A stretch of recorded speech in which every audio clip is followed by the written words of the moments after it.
Ayan si Justin Benedict Villegas del Rosario.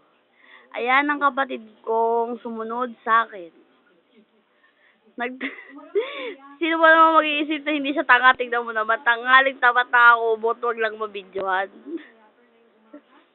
Yan si Justin. Present.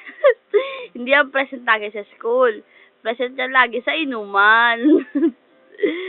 Mas matindi pa sa akin yung ako hindi umuwi na ng araw. Ayan, araw-araw umuwi madaling araw.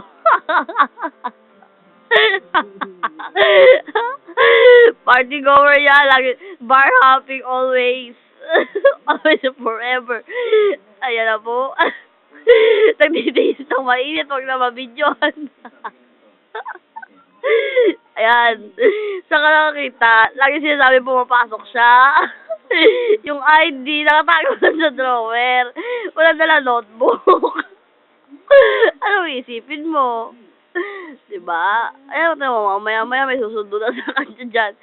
Tin, dito tayo kita, Saan ka? May 20 pesos ako sa wallet.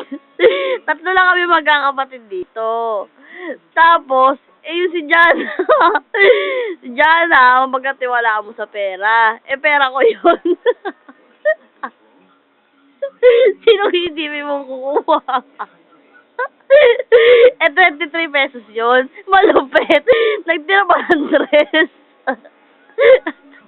Naawa pa. Hindi pa nila lahat, no? Kasi, tanga na, natangkupit na kupit ayaw niya ibalik. Hindi daw niya kumuha. Baka si mama sa akin papay ng ngupit. Nakakahiya naman.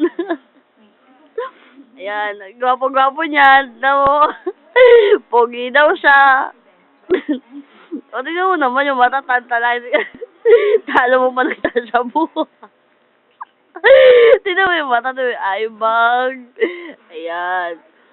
Ayan si Justin. Napakalinis ng katawan niya. Tagal-tagal niya sa banyo. Ayan, nahiya. Nagkumot ulit.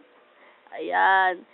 I-YouTube natin to para makita lahat ng sambayan ng Pilipino. Ayun na, say bye-bye. Bye-bye.